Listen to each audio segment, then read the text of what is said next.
ये एक bond GeM था जिसे एग्जिस्टेंस का सबसे यूजलेस जेम माना जाता था, कचरे की तरह फेंक दिया गया था। शायद उसकी किस्मत भी वही होनी चाहिए थी, लेकिन जैसे ही मैंने उसका क्रॉस सेक्शन देखा, बिल्कुल स्मूथ और माचा जली की तरह हरा, मेरे दिमाग में एक पागलपन भरा आइडिया आया। बिना एक सेकंड सोचे मैंने सबके सामने उसे खा लिया। पूरी स्कूल को लगा कि मैं पागल हो गया हूँ। उन्हें क्या पता था कि मैंने अभी अभी खुद से कॉन्ट्रैक्ट किया है। अब मेरे पास अपने ही शरीर पर पूरा कंट्रोल था। उसी वक्त मैंने खुद को कमांड दिया, 500 पुशअप्स करो। लेकिन मुझे बिल्कुल अंदाजा नहीं था कि ये तो सिर्फ शुरुआत है, क्योंकि दूसरे जेम की एनर्जी अब्सॉर्ब करने के बाद मुझे इस दुनिया का सबसे हैरान कर देने वाला सच दिखने वाला था। सब कुछ ऐसे शुरू हुआ। मैंने एक छोटे से चाकू से एक फेंके हुए अवेकनिंग स्टोन को काट दिया। सच कहूं तो मैं थोड़ा डिसअपॉइंटेड था, लेकिन फिर मैंने उस टूटे हुए क्रिस्टल को घूरा और मेरे अंदर कुछ हिल गया। एक अजीब सी क्रेविंग। उसकी कटी हुई सतह बिल्कुल स्मूथ और शीशे जैसी चमकदार थी, गहरे हरे रंग की, बिल्कुल माचा जेली जैसी। रुको, मेरे दिमाग में एक पागल आइडिया फट पड़ा। क्या होगा अगर मैं इसे खुद अब्सॉर्ब कर लूं? टोटल सेल्फ कंट्रोल, अपने ही शरीर पर 100% कमांड। एक ऐसा रास्ता जिस पर आज तक कोई नहीं चला। चलो करते हैं। ज्यादा से ज्यादा क्या होगा? एनर्जी बस डिसिपेट हो जाएगी। मैंने स्टोन उठाया और उसकी एनर्जी को अपने शरीर में गाइड किया। शायद दूसरे जीव इसे रिजेक्ट कर देते, लेकिन मैं नहीं। जैसे ही एनर्जी मेरे अंदर घुसी, एक ऐसा एहसास हुआ जिसे लफ्जों में बयान नहीं किया जा सकता, जैसे मेरा शरीर और दिमाग एक हो गए हों। काफी देर बाद मैंने आंखें खोली और मन ही मन सोचा, जाओ एक ग्लास पानी भर लाओ। सिर्फ एक सेकंड बाद मेरा शरीर अपने आप हिलने लगा। मैं एक तमाशबीन की तरह देखता रहा जब मेरी टांगे बेड से नीचे आई, डेस्क तक गई, कप उठाया और पानी भरा। हर मूवमेंट परफेक्ट थी, रोकना नामुमकिन। इसमें मेरी स्टैमिना लग रही थी, लेकिन मुझे जरा भी सोचना नहीं पड़ रहा था। पानी पीने के बाद मैंने खुद को एक और कमांड दी, 500 पुशअप्स। मेरा शरीर सीधा फ्लोर पर गिरा और तेज रफ्तार से पुशअप्स करने लगा। 1, 2, 100। जब 250 हुए, मेरी मसल्स चीख रही थी और मेरी विल पावर खत्म हो चुकी थी, लेकिन एब्सोल्यूट कमांड के नीचे मेरा शरीर चलता रहा। वो रुका ही नहीं। 500 कंप्लीट। मैं मुंह के बल फ्लोर पर गिर गया। एक उंगली तक हिला नहीं सकता था, लेकिन मेरे चेहरे पर कान से कान तक मुस्कान थी। ये पागलपन है। ये एबिलिटी असल में सेल्फ डिसिप्लिन का अल्टीमेट हैक है। हाँ, अभी के लिए ये काफी यूजलेस लग सकती है, लेकिन कम से कम ट्रेनिंग के वक्त ये मुझे मेरी लिमिट्स के पार ढकेल सकती है। अगली सुबह सूरज उगने से पहले मैं अभी भी सो रहा था, लेकिन मेरी आंखें खुद ही खुल गईं। मेरा शरीर कपड़े पहनकर डॉम से बाहर निकल गया। वो ट्रैक की तरफ गया और दौड़ना शुरू कर दिया। ये वही ऑर्डर था जो मैंने खुद को कल रात दिया था, सुबह 4 बजे उठना और दौड़ना। मेरा दिमाग अभी भी सपनों में तैर रहा था, जबकि मेरा शरीर एक प्रिसिशन मशीन की तरह अपने ऑर्डर्स एग्जीक्यूट कर रहा था। जब 6 बजे मैं पूरी तरह जागा, तब तक मैं कैफेटेरिया में बैठा हुआ था। मेरे सामने सफेद चावल की पॉरेज का बॉल और 3 स्टीम्ड बांस रखे थे। बुरा नहीं है, मैं मुस्कुराना बंद ही नहीं कर पा रहा था। सच कहूं तो इस जीनियस मूव के लिए मुझे खुद को क्रेडिट देना पड़ेगा। तभी पास में अचानक हल्ला मच गया। LRA, गुड मॉर्निंग गॉडेस, मैं आपके लिए ब्रेकफास्ट ले आया हूँ। मैंने सिर उठाया और तुरंत LRA को पहचान लिया, जो अगले क्लास की स्टूडेंट थी और स्कूल की सबसे पॉपुलर लड़की मानी जाती थी। हर कोई उसका दीवाना था। मेरे पुराने रूममेट भी उनमें से एक थे। मैं आदत के मुताबिक बन चबाते हुए उस तरफ देखा और अगले ही पल मेरी आंखें सिकुड़कर एक बिंदु जैसी हो गई। मैंने तुरंत सिर नीचे कर लिया और पॉरेज पीने का नाटक करने लगा, ताकि अंदर मची तूफान को छुपा सकूं। मेरी यादों में LRA एक पतली और बेहद खूबसूरत लड़की थी, लेकिन जो मैंने अभी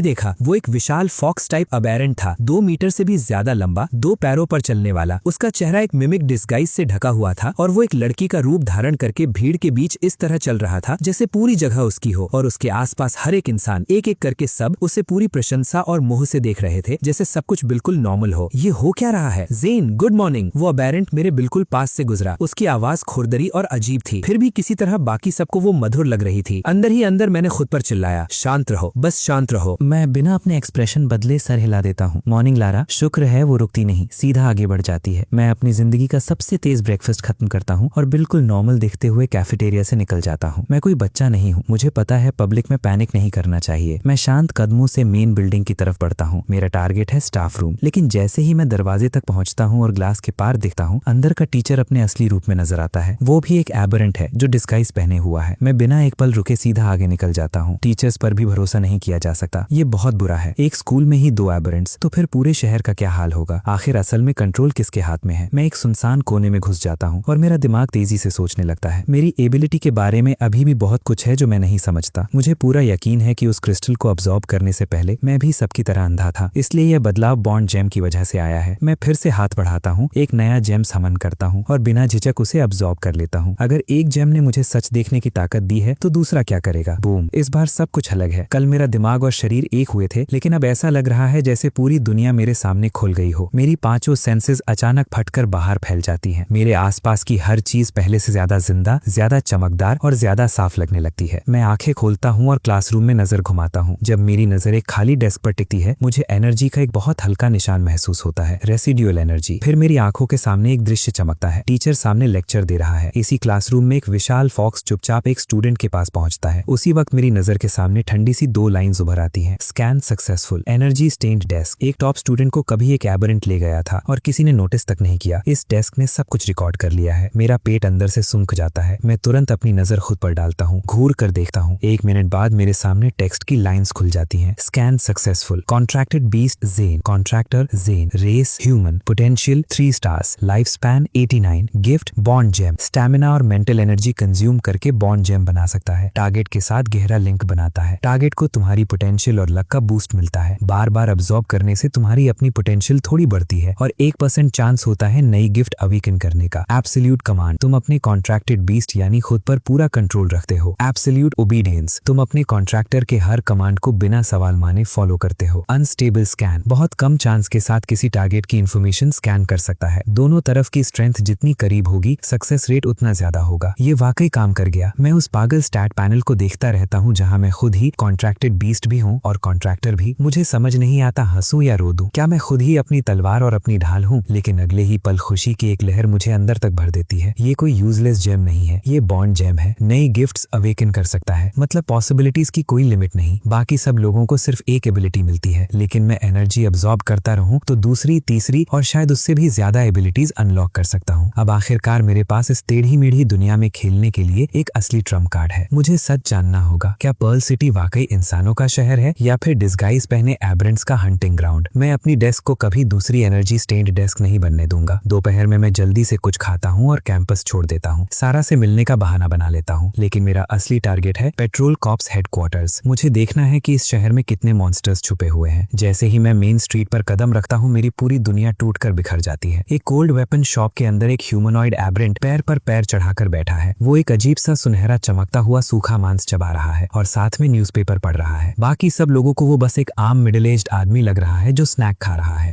मैं अपनी नजर सीधी रखता हूँ और चुपचाप उस पर स्कैन यूज करता हूँ। Scan successful, aberrant well fox, gift cognitive distortion, reality inversion. तो ये है इसका राज। अब मुझे समझ आ गया कि ये सब कैसे काम करता है। वो लोग लोगों की परसेप्शन को मोड़ सकते हैं, कॉमन सेंस को ओवरराइड कर सकते हैं। अब समझ आया कि किसी को कुछ गलत क्यों नजर नहीं आता। मैं चलना जारी रखता हूँ। पूरी सड़क पर और भी वेल फॉक्सेस नजर आते हैं। कोई शॉपिंग कर रहा है, कोई बातें कर रहा है, कोई छुट्टे पैसे को लेकर झगड़ा कर रहा है, बिल्कुल आम इंसानों की तरह। उनकी इंटेलिजेंस भी इंसानों से कम नहीं लगती। 2 घंटे बाद मैं आखिरकार पेट्रोल कॉप्स हेडक्वार्टर पहुंचता हूँ। भारी सिक्योरिटी, हर तरफ तनाव भरा माहौल। बाहर की शांत दुनिया के मुकाबले में ये जगह बिल्कुल अलग लग रही थी। मैं गहरी सांस लेता हूँ और फ्रंट डेस्क की तरफ बढ़ता हूँ। काउंटर के पीछे यूनिफॉर्म पहना एक स्टाफ मेंबर मुस्कुराता हुआ बैठा है। मैं अपनी आवाज को स्थिर रखता हूँ। हाय, मैं किसी को ढूंढ रहा हूँ। काउंटर के पीछे बैठा वेल फॉक्स अपनी खुरदुरी आवाज में पूछता है, किसे ढूंढ रहे हो? मेरे चेहरे पर कोई रिएक्शन नहीं आता। सैरा, मैं उसका नाम लेता हूँ। वेल फॉक्स सिर हिलाता है और रिकॉर्ड्स देखने लगता है। कुछ पल बाद वो सिर उठाता है और अपनी गैर इंसानी आंखों से मुझे घूरता है। सैरा अभी बिल्डिंग में ही है, चाहो तो उसे बुला दूं? प्लीज। मैं सिर हिला देता हूँ, लेकिन मेरा दिल डूब जाता है। जैसे ही मैं सिर हिलाता हूँ मेरी गिफ्ट एक्टिवेट हो जाती है। Scan successful, auburn, well fox, gifts, cognitive distortion, reality inversion, unnatural trust. मेरे शरीर में ठंडी लहर दौड़ जाती है। ये स्कूल वाले फॉक्सेस से ज्यादा ताकतवर है। इसकी एबिलिटीज और भी अजीब हैं और इनसे लड़ना और मुश्किल है। अब मुझे समझ आ गया कि इस दुनिया के इंसान सिर्फ शहरों में छुपकर ही क्यों रह सकते हैं। ये मॉन्स्टर्स पैदा ही हमसे ज्यादा ताकत के साथ होते हैं। तभी कदमों की आहट सुनाई देती है। मैं सिर उठाता हूँ और जबरदस्ती मुस्कुराता हूँ। 2 वेल फॉक्सेस मेरी तरफ आ रहे हैं। उनमें से एक ने सैरा का चेहरा मिमिक डिस्गाइज के रूप में पहने हुए है। उस डिस्गाइज के आसपास हल्की सी चमक है जो उसे और भी ज्यादा गलत और डरावना बना रही है। ज़ेन, क्या चाहिए तुम्हें? सैरा का चेहरा पहने हुए वेल फॉक्स बोलता है। उसकी आवाज भी बाकी सब की तरह खुरदुरी है। मैं अपनी मुस्कान को और नेचुरल बनाने की कोशिश करता हूँ। मैं तुम्हारे लिए परेशान था। सोचा पेट्रोल कॉप्स में एडजस्ट करने में मुश्किल हो रही होगी। कैसे हो तुम? अगर बहुत प्रेशर है तो मेरे साथ फार्मिंग करने आ जाओ। फार्मिंग? कभी नहीं। मुझे यहाँ स्ट्रांग बनना है। मैं इस सिटी को प्रोटेक्ट करूंगी और अपने पेरेंट्स के लिए जस्टिस लाऊंगी। वो तुरंत चिढ़कर जवाब देती है, बिल्कुल सैरा के गुस्से वाले अंदाज की नकल करते हुए। मैं लंबी सांस छोड़ता हूँ, जैसे मुझे वाकई राहत मिली हो। ठीक है, लगता है तुम ठीक हो। मेरे लिए इतना काफी है। तुम वाकई फार्मिंग करने वाले हो? वो पूछती है। मैं कंधे उचाक देता हूँ, मजबूर और हार मान चुके इंसान की तरह। और क्या कर सकता हूँ? मेरी एबिलिटी यूजलेस है। मैं आउट हूँ। अगली बार कब मिलेंगे पता नहीं। वो हल्का सा सिर हिलाती है, बाय। फिर बिना पीछे देखे मुड़कर चली देती है। मैं भी पूरी शांति के साथ पेट्रोल कॉप्स हेडक्वार्टर से बाहर निकल आता हूँ। सिर उठाकर उस नीले आसमान को देखता हूँ जो इतना साफ है कि आंखों में चुभ रहा है। काफी देर बाद मैं एक भारी सांस छोड़ता हूँ, बिल्कुल उस बेवकूफ की तरह जिसने सब कुछ खो दिया हो। फिर मैं सड़क पार करता हूँ और एक रेस्टोरेंट में घुस जाता हूँ। मैं खिड़की के पास वाली सीट चुनता हूँ जहाँ से पेट्रोल कॉप्स का गेट साफ नजर आता है। मैं सबसे सस्ती चाय ऑर्डर करता हूँ और मूर्ति की तरह बैठ जाता हूँ। गुस्सा मेरे दिमाग को धुंधला नहीं करता, बल्कि जितना ज्यादा गुस्सा आता है उतना ही ज्यादा मैं ठंडा और शांत हो जाता हूँ। बेवकूफी करने से कुछ सॉल्व नहीं होगा, बस मेरी मौत जल्दी हो जाएगी। मैं पूरी दोपहर बिना पलक झपकाए उस गेट को देखता रहता हूँ जब तक शाम नहीं हो जाती, और जब मुझे अपना जवाब मिल जाता है तभी मैं वहाँ से उठकर वापस लौट पड़ता हूँ। पूरा पेट्रोल कॉप्स, एक भी जिंदा इंसान नहीं, हर एक मेंबर डिस्गाइज पहना हुआ मॉन्स्टर है। पूरी दोपहर देखने के बाद मेरा यही नतीजा है, फर्क नहीं पड़ता तुम कौन हो। जिस पल तुम पेट्रोल कॉप्स ज्वाइन करते हो उसी पल तुम एक जाल में फंस जाते हो। शहर के रक्षक कब के खोखले हो चुके हैं। पर्ल सिटी कोई शहर नहीं है, ये एक बिना सुरक्षा वाला हंटिंग ग्राउंड है और हम सब सिर्फ पशु हैं, उनके लिए चारा। अब समझ आता है कि वेल फॉक्सेस स्कूल तक क्यों पहुंच गए हैं। ये शहर बहुत पहले ही गिर चुका था। ग्रेजुएशन में 3 महीने बचे हैं, लेकिन मेरे लिए उसका अब कोई मतलब नहीं। कैंपस के अंदर ही रहना है। मैं उन बेकार क्लासेस में जाना बंद कर देता हूँ। डॉम, ट्रैक, कैफेटेरिया, बस यही मेरी पूरी दुनिया बन जाती है। मैं एक साधु की तरह ट्रेनिंग करता हूँ, लोगों को बताता हूँ कि ये सब फार्मिंग के लिए अपने शरीर को तैयार करने के लिए कर रहा हूँ। और मैं अकेला नहीं हूँ, बहुत से स्टूडेंट्स जिनकी एबिलिटीज बेकार हैं और जिनका कोई फ्यूचर नहीं दिखता, उन्होंने भी यहीं अपने दिन काटने का फैसला कर लिया है। लेकिन जल्द ही मुझे एक पैटर्न नजर आता है। ये जो आम और बेकार लगने वाले स्टूडेंट्स हैं, असल में सबसे ज्यादा सेफ वही हैं। वेल फॉक्सेस के अपने क्लियर टारगेट्स हैं। वो लोग जो सारा की तरह इंपॉर्टेंट ऑर्गेनाइजेशंस ज्वाइन करते हैं या फिर LRA की तरह एक्सेप्शनल गिफ्ट्स रखते हैं। और मैं एक कॉन्ट्रैक्टर जिसे ऑफिशियली कोई कॉन्ट्रैक्टेड बीस्ट ही नहीं मिला, लो पोटेंशियल रेटिंग वाला, जिसका फ्यूचर फार्मिंग में लिखा गया है। उनकी नजर में मैं कोई खतरा नहीं हूँ और वही मेरी सबसे बड़ी शील्ड है। हर दिन मुझे महसूस होता है कि मैं और स्ट्रांग हो रहा हूँ। मेरी फिजिकल कंडीशन और पोटेंशियल आंखों के सामने बढ़ रही है। मैं हर बॉन्ड जेम को डेली सप्लीमेंट की तरह ट्रीट करता हूँ। जैसे ही मेरी स्टैमिना और मेंटल एनर्जी रिकवर होती है, मैं एक और जेम अब्सॉर्ब कर लेता हूँ। सिर्फ कुछ दिनों में ही, भले ही कोई नई गिफ्ट अवेकन नहीं हुई, लेकिन रिजल्ट्स हैरान कर देने वाले थे। अब मैं लगातार 1000 पुशअप्स कर सकता हूँ और उनके बाद मेरी स्टैमिना बहुत जल्दी रिकवर हो जाती है। अब फ्लोर पर गिरकर बेहोश होने वाली बात नहीं रही। एक रात मैं अपने बेड पर पैर मोड़कर बैठा था और एक और बॉन्ड जेम समन किया। इस बार मैंने उसे देखा तक नहीं, सीधा अब्सॉर्ब कर लिया और फिर पूरी दुनिया चुप हो गई। ऐसा लगा जैसे मुझे किसी आवाज से खाली शून्य में खींच लिया गया हो। कुछ सेकंड्स गुजरे और फिर झिंगुरों और मेंढकों की आवाजें एक साथ वापस लौट आईं। मैं तुरंत खुद पर स्कैन यूज करता हूँ। Scan successful, contracted beast, Zen, potential 4 stars, gifts, bond gem, absolute command, absolute obedience, unstable scan, night walker, night vision प्रदान करता है। रात में प्रेजेंस और वेट कम हो जाता है, मूवमेंट स्पीड बढ़ जाती है, अंधेरों और शैडोज में पूरी इनविजिबिलिटी। एक नई गिफ्ट। मेरा दिल जोर से उछल पड़ता है, बिल्कुल वैसे ही जैसे मैंने सोचा था। मुझे पैनल की जरूरत भी नहीं है ये कंफर्म करने के लिए। मेरा शरीर खुद जानता है। मैं बेड से उछलकर नीचे आता हूँ। मैं पंख से भी हल्का महसूस कर रहा हूँ। एक छोटी सी जंप में मेरी उंगलियां सीलिंग को छू लेती हैं। मैं बिना किसी आवाज के लैंड करता हूँ, बिल्कुल बिल्ली की तरह। मेरे कमरे की खिड़की के बाहर जो अंधेरी सिटी है वो मुझे दोपहर की रोशनी की तरह साफ नजर आ रही है। और तब मेरी नजर एक विशाल शिकाली पंछी पर पड़ती है। उसके पंखों का फैलाव 40 फीट से भी ज्यादा है और उसके पीछे गहरा काला धुआं निकल रहा है। वो चुपचाप शहर के ऊपर से गुजर रहा है। मेरे शरीर में ठंड दौड़ जाती है। अगर वो चीज नीचे झपटा मार दे तो अंजाम सोचना भी मुश्किल है। ये दुनिया मेरी सोच से 10,000 गुना ज्यादा खतरनाक है। मैं बाथरूम जाता हूँ और समझता हूँ कि 3 स्टार से 4 स्टार तक पहुँचना सिर्फ एक नई गिफ्ट पाना नहीं है। मैं लगातार 2500 पुशअप्स निकाल देता हूँ और फिर भी लगता है कि 500 और कर सकता हूँ। हाँ, कुछ फायदा कम वेट होने की वजह से है, लेकिन असली ग्रोथ भी हुई है। मेरी 5 सेंसेस तलवार की धार की तरह तेज हो चुकी हैं। मैं तो अगले डॉम में किसी के दांत पीसने की आवाज तक सुन सकता हूँ। मैं अब किस लेवल पर हूँ? मैं बेड पर लेटकर हिसाब लगाता हूँ। इस दुनिया का रैंकिंग सिस्टम सीधा और सख्त है। लेवल 1 से 9 तक टियर 1, लेवल 10 से लेवल 20 तक टियर 2, उसके ऊपर टियर 3 और टियर 4। और जहाँ तक लेजेंडरी एपेक्स रैंक का सवाल है, पर्ल सिटी ने आज तक एक भी नहीं देखा। अगली सुबह मैं आंख खोलते ही ट्रैक पर दौड़ रहा होता हूँ। बाहर अभी भी अंधेरा है, लेकिन मेरा दिमाग पहले से ज्यादा साफ है। हायर पोटेंशियल का मतलब है मुझे कम नींद की जरूरत पड़ती है। रन खत्म होने के बाद मेरा शरीर खुद ही कैफेटेरिया की तरफ चल पड़ता है, बिल्कुल उन ऑर्डर्स को फॉलो करते हुए जो मैंने कल रात दिए थे। तभी वो शख्सियत नजर आती है। LRA, गुड मॉर्निंग गॉडेस, मैं आपके लिए सीट बचाकर रखूंगा, आपको क्या चाहिए? भीड़ में हलचल मच जाती है। LRA का चेहरा पहने वो विशाल एबरेंट कैफेटेरिया में दाखिल होता है, अपने चाहने वालों से घिरा हुआ। मेरी ताकत बढ़ चुकी है, लेकिन उसे देखते ही वो रूह तक जमा देने वाली ठंड फिर से मेरे शरीर को जकड़ लेती है। फिर वो अचानक रुकता है, एक लड़की के पास। उसके चेहरे पर बड़ी सी मुस्कान है। एबरेंट अपना पंजा बढ़ाता है और प्यार से उस लड़की के कंधे पर रख देता है, जैसे दोनों पुराने दोस्त हों। फिर उसे लाइन से बाहर ले जाता है और आराम से फूड काउंटर की तरफ खींचता है, जैसे बफे में ब्रेकफास्ट पार्टनर चुन रहा हो। मैं अपनी चॉपस्टिक्स इतनी जोर से पकड़ लेता हूँ कि मेरी उंगलियों के जॉइंट सफेद पड़ जाते हैं। सिर झुकाकर मैं अपनी प्लेट का हर निवाला जबरदस्ती निगल लेता हूँ। मुझे इस चीज के पास आने से पहले खत्म करना होगा, इससे पहले कि वो मेरी सेंट पकड़ ले। और फिर मुझे यहाँ से निकलना होगा। जब मैं कैफेटेरिया छोड़ता हूँ, लोग अब भी उस लड़की से जलन पालन कर रहे होते हैं जिसे गॉडेस ने चुना है, जो उसके साथ ब्रेकफास्ट शेयर करने का लकी चांस पा गई है। उनके लिए ये एक ब्लेसिंग है, मेरे लिए ये एक खामोश शिकार है। वो लड़की एक मॉन्स्टर के साथ जा रही है, उसकी परछाई धीरे धीरे भीड़ में गायब हो जाती है। मुझे ये जानना होगा कि मैं असल में किस चीज का सामना कर रहा हूँ। मैं अपनी मुट्ठियां कस लेता हूँ और गुस्से में डॉम की तरफ लौट पड़ता हूँ। दरवाजा जोर से बंद करता हूँ। 1000 पुशअप्स। मैं खुद को ऑर्डर देता हूँ। कुछ ही देर में पसीना मेरे कपड़ों को भिगो देता है, लेकिन मैं रुकता नहीं। 500 सिटअप्स, 300 फ्रॉग जंप्स। फिर से मेरी आंखें लाल हो चुकी हैं। पूरी सुबह मैं खुद पर चिल्लाता रहता हूँ। हाई इंटेंसिटी ट्रेनिंग करते हुए अपनी हदों को तोड़ता रहता हूँ। दोपहर को मैं जल्दी से लंच निगल लेता हूँ, 2 घंटे आराम करता हूँ और फिर कॉम्बैट स्ट्राइक्स की प्रैक्टिस शुरू कर देता हूँ। मेरा दिमाग कॉम्बैट क्लास की हर बात याद करता है। पर्ल सिटी की 3 मशहूर टेक्निक्स। स्पाइक स्ट्राइक, कमजोर दुश्मनों को मोमेंटम से कुचल देने के लिए। वुल्फ स्ट्राइक, बराबर के दुश्मन को एक ही बार में खत्म करने के लिए। ऑक्स गार्ड, ज्यादा ताकतवर दुश्मन के खिलाफ फोर्स एब्जॉर्ब करते हुए मूव करने के लिए। सिर्फ 3 टेक्निक्स, लेकिन इन्हें सीखने के लिए मुझसे पहले अनेक लोगों ने अपनी जान दी थी। मैं फिजिकल एनहांसमेंट टाइप नहीं हूँ, लेकिन मेरे पास बॉन्ड जेम है। मेरी पोटेंशियल की कोई लिमिट नहीं। रात के 9 बजे मैं काले कपड़े पहनता हूँ और भूत की तरह डॉम से निकल जाता हूँ। जूनियर स्टूडेंट्स अभी भी ट्रैक पर स्पारिंग कर रहे हैं। मैं उन्हें इग्नोर करता हूँ। गर्ल्स डॉम की तरफ एक नजर डालता हूँ और अपनी जेब में मुट्ठी कस लेता हूँ। शांत रहो से, तुम अभी भी बहुत कमजोर हो। मैं कैंपस छोड़ देता हूँ और रात के अंधेरे में पूरी तरह गायब हो जाता हूँ। नाइट वॉकर मुझे ऐसा महसूस कराता है जैसे मेरा वजूद ही ना हो। लोग मेरे पास से गुजरते हैं और सीधा मेरी तरफ देखते हुए भी मुझे नोटिस नहीं करते। मैं कैंपस के आसपास की सड़कों पर एक असली शिकारी की तरह घूमता हूँ, हर चीज को चुपचाप ऑब्जर्व करता हुआ। मुझे क्लास की एक बात याद है। एबेरेंट्स की आंखें अंधेरे में चमकती हैं। टियर 1 सफेद, टियर 2 हरा, टियर 3 नीला, टियर 4 लाल। मैं इनएक्सपीरियंस्ड हूँ, लेकिन फिर भी अंदाजा लगा सकता हूँ। जो वेल फॉक्सेस मुझे नजर आते हैं उनमें से ज्यादातर टियर 2 या टियर 3 के हैं, लगभग लेवल 25 से बीच के। लेकिन कुछ रातों बाद एक और बड़ा सवाल मेरे दिमाग को खाने लगता है। एक और टियर 1 एबेरेंट। मैं एक कोने में झुककर बैठा हूँ और एक वेल फॉक्स को देख रहा हूँ जिसके सफेद चमकते हुए आंखें हैं। वो बिना किसी डर के सड़क पर घूम रहा है। ये बिल्कुल सेंस नहीं बनाता। एक टियर 1 एबेरेंट, चाहे उसकी गिफ्ट कितनी भी अजीब हो, टियर 2 या टियर 3 अवेकेंड से खुद को नहीं छुपा सकता। लेवल सप्रेशन एक एब्सोल्यूट रूल है, जैसे एक बच्चा किसी बड़े आदमी को मुक्केबाजी में नहीं हरा सकता। लेकिन हकीकत कुछ और ही है। ये टियर 1 मॉन्स्टर्स शहर में आराम से घूम रहे हैं, खुलेआम जुर्म कर रहे हैं और उनसे ज्यादा ताकतवर लोग उन्हें देख भी नहीं पा रहे।